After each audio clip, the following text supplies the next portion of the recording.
is breaking news from DawgNation. Hello, DawgNation. I'm Brandon Adams, and this is I guess you call it, is it the fancy word penultimate, the next to last college ball playoff top 25 ranking. Of course, the official and final comes out on Sunday at the conclusion of championship weekend.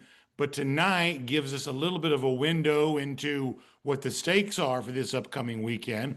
I'm happy to be joined alongside Connor Riley, and I guess we'll get the Georgia news out of the way here. Georgia does move up to number 3 tonight, mostly on the virtue of the Texas A&M loss. But Georgia clearly, Connor, with a win in the SEC championship, has every reason to feel like it's going to be one of the top 4 seeds. So the stakes for Georgia with a win are obviously pretty high here. I guess you can debate, could they still be a top 4 seed even with an SEC championship loss?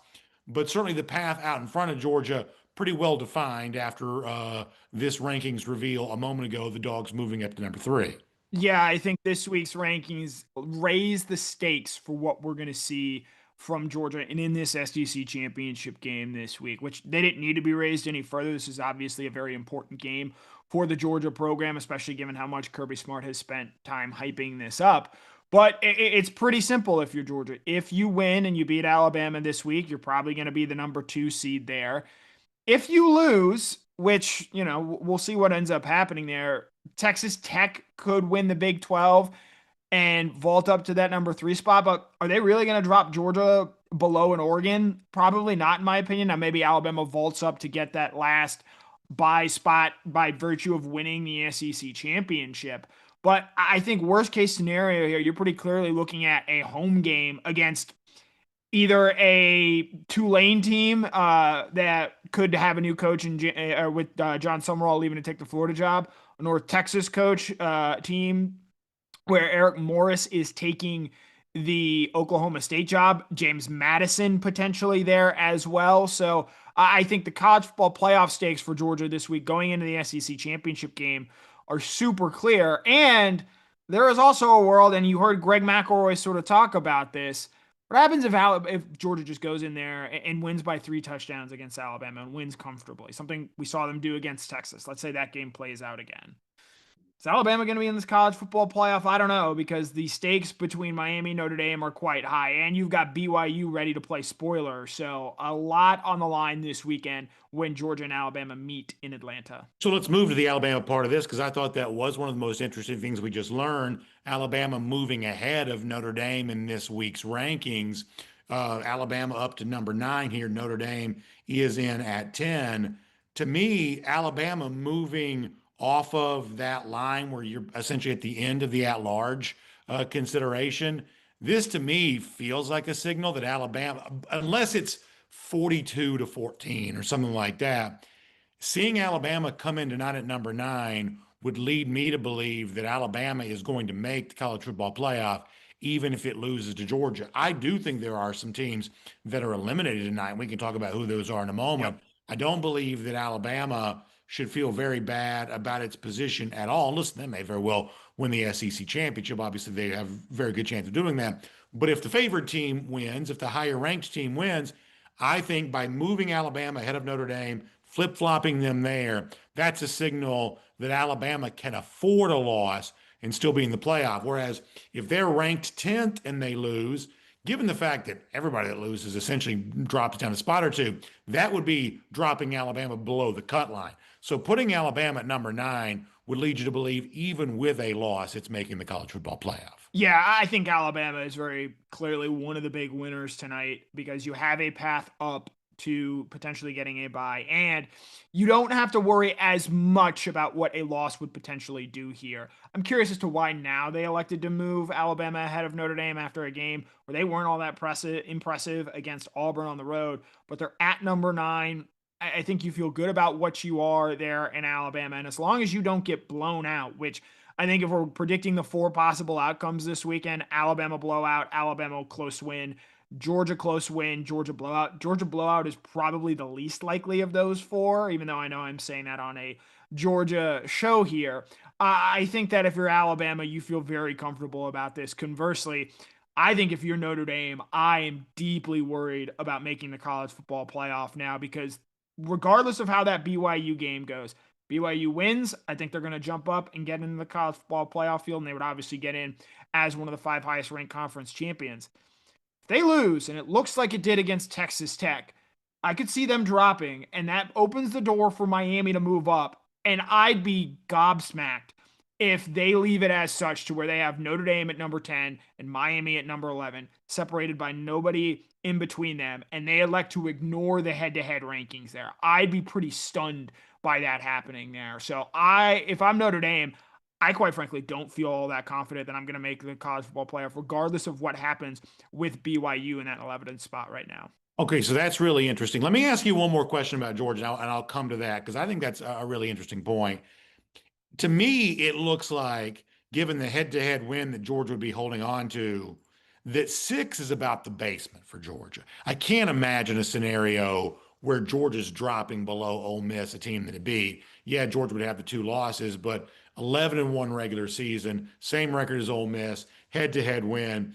It seems like we're walking out of this with the notion of, once again, unless it's just a ugly outcome where Georgia's not competitive at all, but even with that, maybe still, it to me looks like the basement for Georgia would be a 6 seed, and it may be a 5, but at the very, very least, the lowest basement is a 6 seed where you're still playing as a fairly heavy favorite in a 6-11 game at Sanford Stadium. It's not what you want to be doing because that's a longer path in terms of duration of the playoff.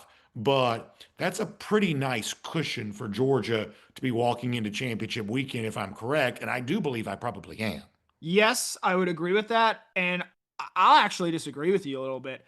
I don't know if getting that number 6 seed isn't the spot that you most want to be in, because let's say they fall to 6, and so Oregon jumps them, Texas Tech moves up to, let's say Texas Tech gets the 2 seed because they win their conference, Indiana drops down to the 3 seed, and then you have Oregon at 4.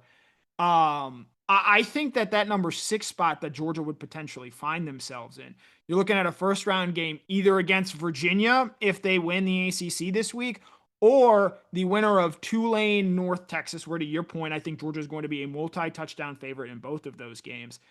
Then in the quarterfinals, you're looking at a matchup potentially of either a Texas Tech team that gets to the number 3 spot or an Indiana team that falls to that number 3 spot. And I know Indiana, they've beaten Oregon. They've done everything they can on the field this year to show how they feel.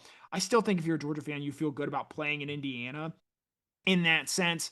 And then from there, you're either playing, a Texas Tech or you're playing in Alabama, potentially with the way that this all shakes out. So I think that 6th spot is quite desirable because it also most likely, assuming Ohio State wins this weekend, puts off playing Ohio State as long as you can. Whereas if you're in that 4-5 range where they could potentially fall, you do sort of see that in a semifinal. And I think if you're Georgia, you want this run to go as long as you possibly can. So being on the other side of the bracket from an Ohio State, avoiding that sort of 4-5 matchup where you could see an Oregon in a quarterfinal game, which admittedly that would be a fantastic football game, I think. But if you're Georgia and you want the best possible games and you want to go on the deepest run, that 6th spot is pretty enticing to me. So we can talk about number 14, Vanderbilt, eliminated from the playoff Done. consideration. They're 10-2, and they just got a really big win against Tennessee. I believe they're eliminated. I think Texas at 13, 9-3. I've always felt like, even though I don't like Texas, the argument for Texas is probably a little bit better than sometimes given credit for. I believe now they are eliminated. You make an interesting point of, well, what happens if BYU loses the Big 12 title game and now they potentially drop? Well, now it's a side-by-side comparison with Notre Dame and Miami where you would presume head-to-head is going to win out. Boy, Connor, just given the way these rankings look, I don't know how likely that is. Obviously, Tech's already a couple of touchdown favorite over BYU.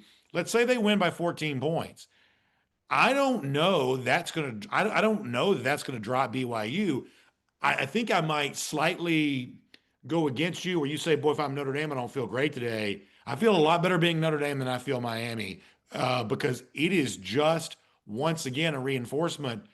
They're just not giving Miami head-to-head credit for beating Notre Dame. And you can talk about why, and you can talk about whatever, but the facts on the ground are that Miami's win against Notre Dame to this point has just not mattered to this committee. And I am willing to acknowledge in my own sort of seeing of the field that I am projecting that eventually the committee will recognize the value of the head-to-head win over Notre Dame. But to your point, especially now, Notre Dame has ended the season. They are 10-2. Miami has ended the season. They are 10-2. Miami has better wins against Stanford and Pitt in terms of margin of victory. I believe at the end of the day, this committee is choosing to honor that. And you've seen them do it in other spots, which makes this so weird. I think Alabama is clearly a better football team than Oklahoma, but Oklahoma is above Alabama because of the head-to-head. We've seen Georgia consistently ahead of Ole Miss, even before tonight and even before Lane Kiffin leaves to go to LSU. We see Georgia ahead of Ole Miss because of the head-to-head there. So I'm choosing to believe that they're ultimately going to honor that, especially once all the dust settles there. But to your point, Brandon, if BYU wins this weekend, Notre Dame and Miami are both out. So they are rooting hard for Texas Tech this weekend. And, you know, a 14-point loss, it's going to force the committee to make some really tough decisions, because I think you and I would both say 14 points. It's maybe not the most competitive game. If they have Notre Dame and Miami right next to each other at 10 and 11, I just struggle to hear the explanation as to why Notre Dame would be ranked ahead when Miami proved on the football field that it was a better team than Notre Dame. So I think what they're doing is they are leaving all options on the table. Whereas right now there's a cushion in between Notre Dame and Miami. They're able to say, we just think Miami's the better team. I'm sorry, we think that Notre Dame's the better team. That's BYU's placement in between gives them a chance to make that point. If BYU is competitive, then Notre Dame competitive while losing, then Notre Dame goes into the college football playoff. But if BYU is completely uncompetitive, it does give them because it gives them the option of now putting Notre Dame and Miami side by side and then making the decision to flip flop, because it's pretty weird to have it ranked this way the entire time. And with neither team playing on championship Saturday, then deciding on the final rankings on Sunday, okay, now we're going to move Miami ahead of Notre Dame. Even if we all acknowledge that the week-to-week rankings are mostly a TV show, that would still be a pretty heavy poetic license just to make that final decision on the very final rankings that come out on Sunday. But if BYU drops down and now they're ranked side by side for the first time, it would at least give them cover to do that, and perhaps an explanation to do that of saying, well, this is the first time we've compared them. They like to talk about in the same pod and things like that. They could then just say, this is the first time we've done a side-by-side comparison. And of course, now the head-to-head game is going to matter in all of this. The option of a BYU blowout loss at least gives them the possibility to consider that. Yes, and that BYU Texas Tech game is going to have so many eyeballs on it this weekend, especially because I think, you know, we had thought going into the weekend, or going into this week, that BYU Texas Tech game would have a large impact on how we sort of see that Alabama Georgia game, because if BYU were to lose, that probably makes Alabama feel pretty safe in that regard. And even in the result of a BYU win now, I still think Alabama is going to be safe and they will get in as the last team in the college football playoff field. So I think that game does lose a little bit of juice. And, you know, it just goes back to, can Georgia go and beat Alabama? Something it has not done, something it has never done in Atlanta, something it has not been able to do at Mercedes-Benz Stadium. One time, though, that these two teams rematched in the same season, Georgia did find a way to beat Alabama. And I think that game is going to be so interesting for Georgia, because if they win, it puts them on the 2 line. You're looking potentially at a Texas A&M Alabama, a Texas A&M Miami first round game, which how juicy would that potentially be? And then you're looking at Georgia playing one of those two teams in the quarterfinals there. So all in front of Georgia this week, and I'm very interested now in seeing how all of this ends up playing out. So play this out with me just for 1 second, because here's why this matters, I think, to a Georgia fan. Is there any chance? So Georgia's at 3 now. Let's say Georgia loses. I think there's a chance. I don't think they should, but I think there's a chance that Georgia could drop below Oregon if it loses. And I don't think it should necessarily, but I think it could. I think that Alabama, if it beats Georgia twice, I think Alabama is going to be ranked ahead of Georgia, right? So Yep. you're talking about Georgia dropping down a line. As I said before, I don't believe it dropped below Ole Miss, but it could drop below Oregon. And if Alabama beats Georgia twice, I believe it would displace Georgia too. that Georgia could be in the mix to play one of these teams, right? I mean, there's a chance as a 6-11, and if I'm wrong, correct me on this, but there's a chance as a 6-11 that Georgia could either be playing a Notre Dame, perhaps a Miami, maybe a Big 12 champion BYU, if that would be the case. And that's a very different kind of football game than playing North Texas, Tulane, or James Madison. It's at least conceivable that a 6-11 game for Georgia is a difficult opponent, correct? The problem I see there is that you need Virginia to win the ACC and then somehow jump up above all of those teams. And I just don't see that happening. And so that is why, because the last two spots right now in the college football playoff bracket are sort of left empty by ESPN. They're earmarked as conference champion number 4, which if Virginia wins, it will be them. If they lose, it'll be the winner of Tulane, North Texas. And then conference champion number 5, which if Virginia wins will be either Tulane or North Texas, or if Virginia loses, based on where they rank James Madison tonight. And I'm surprised they put James Madison in at number 25, making this all crystal clear. James Madison wins on Friday. They're rooting hard for Duke on Saturday. And if that ends up happening, your James Madison Bulldogs will be the 12 seed and your 11 seed will be the winner of the American Athletic Conference. So in that sense, that 6th spot is still pretty tasty there if you can get the 5 or the 6 spot. And that's why the rankings being what they are, Ole Miss right now staying at the number 6 spot, where I believe Georgia can't fall below them, as you point out, I think is huge because, 7-10, you're Ole Miss, you're potentially playing a Notre Dame, an Alabama, a Miami in the first round. That's a much more difficult game than either Virginia or North Texas. One small correction: James Madison is the Dukes. The Dukes, excuse me. Their one logo is a bulldog, if I'm not mistaken. Could very well be. Yeah. And I think I know your answer to this, and you're probably right. A Virginia conference champion, you don't think jumps ahead of a fellow league member, Miami?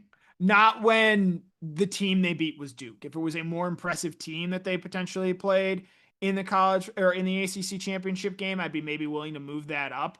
How about Georgia Tech? After losing to Georgia, they move up in the rankings this week. I found that to be very surprising there. But ultimately, I do not think Virginia is going to be able, to your point, to leap high enough up to get up to, say, that number 10 spot. And stepping away from what's relevant for Georgia for a moment, although it could potentially be a Georgia opponent, as you say, I am very surprised that a Sun Belt team got ranked, just given how little consideration they've given James Madison at any point in this process. The writing is on the wall here that if the favorite James Madison wins the Sun Belt, and obviously both of the AAC teams are currently ranked, if Duke wins the ACC, then the ACC champion is not making the college football playoff. And I still thought Duke would probably be the higher. I thought they would find a way. I did not think they would exclude the ACC champion. But this ranking tonight says that if Duke is the ACC champion, that the ACC champion will be excluded from the playoff. Yes, and BA, we got a little bit of breaking news here. Jared Curtis himself has spoken. He has made it official. He is flipped to Vanderbilt, so we can finally put all of that to bed. He has put out the statement on Instagram. A little bit of breaking news here, though. It's already been broken earlier today and just a mess of an afternoon. But Jared Curtis officially flipping away from Georgia to Vanderbilt. Okay, let me just say one thing about this, and then we'll get ready to wrap up because I know everybody's ready to move on with their night and certainly not talk about this anymore. While I was plenty critical of the national folks on 3 and whatnot for what I thought was hyping this up, they turned out to be right. And this battle of what Curtis said on social media, that he hadn't spoken to anybody and he didn't know where this was coming from, and the reporting from the likes of Hayes Fawcett and Steve Wiltfong and others, I believe it was good reporting. I believe this backtracking is silliness. It's obvious that someone close to him, authorized to make a decision on his behalf, not quite power of attorney necessarily, but someone who was clearly authorized to, as they like to say, familiar with the Curtis camp thinking. It's pretty clearly this came from a good source, and it's pretty clearly that for whatever reason, the proper protocol wasn't followed. And so therefore Curtis wanted to pretend like a decision had not been made. But this was good reporting on the part of Wiltfong. This was good reporting on the part of Hayes Fawcett. I think you got to call a spade here. They had it right. And the attempt to backtrack and say, no decision's been made, I don't think that's a good look for the Curtis camp. No, I don't. It's a credit to your point to the people at On Three and Rivals who broke this story, who were with this every step of the line. I know there were a lot of people, myself included, who may be a little critical of this. I give them credit for that. Curtis has put out this statement. I don't know if he used Chat GPT for this. He mentions choosing the underdog. I Call just find back. that very weird to go with that line at this hour, especially when so much of the ploy among Vandy is that, hey, this is a team that's successful this season and is playing well moving forward. But for the second time in 3 years, Georgia sees a five-star quarterback flip the week of the early signing day. That didn't work out at all for Dylan Raiola as he, potentially looks to move on from Nebraska if the reports out there it'll be believed.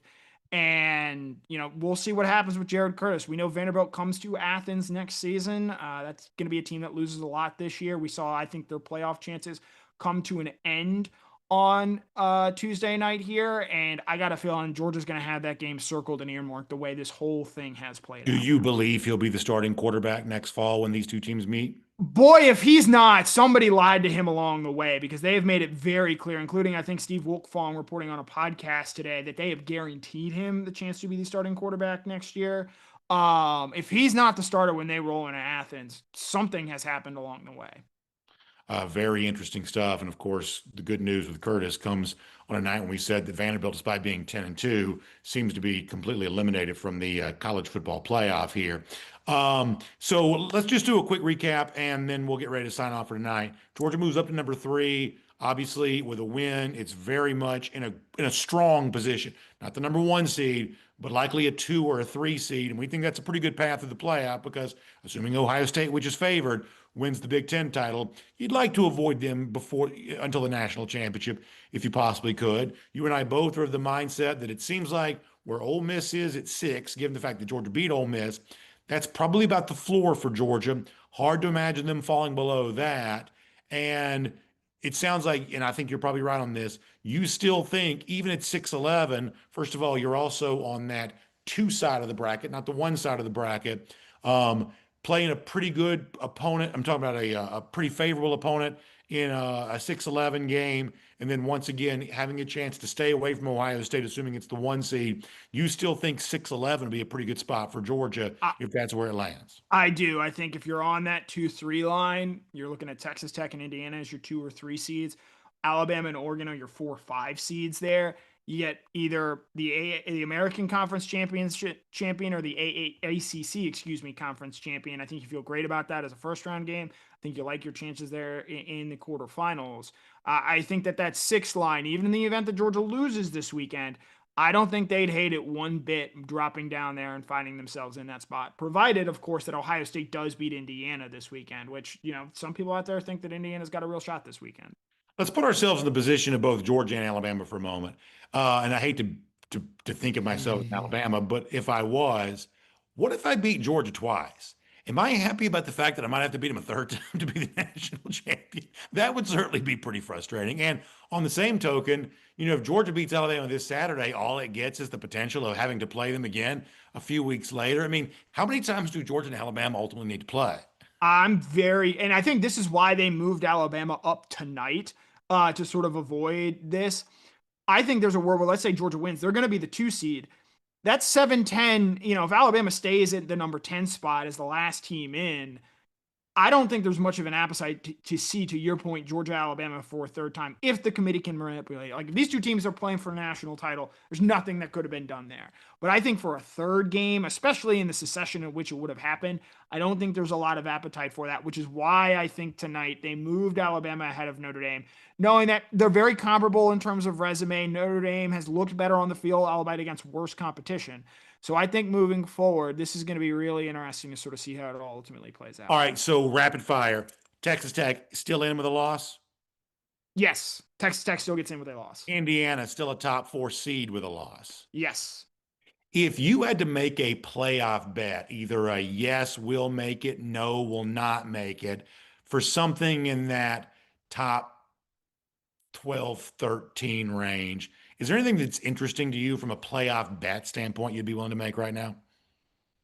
I would probably, because you're probably still getting plus odds on it at this point, I would probably bet on Miami getting into the college football playoff field. And that is just purely because I think Texas Tech is going to beat BYU rather handfully this week.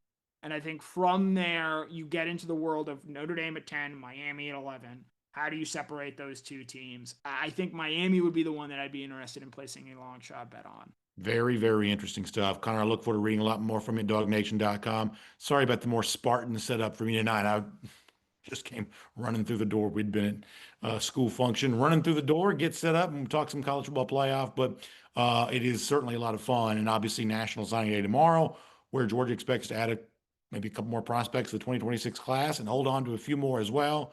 As Connor broke in and mentioned during the broadcast, it's now official. Jared Curtis to Vanderbilt. For anybody who may have been keeping a candle in the window, you can go ahead and blow that out. But nonetheless, very, very interesting week. All of it leading up to the main event, Georgia and the SEC Championship on Saturday, and then a full-fledged college football playoff announcement on Sunday. Connor, great stuff. Appreciate your time. And to everybody who's joined us here tonight, appreciate all of you as well. We'll look forward to seeing you all again very soon.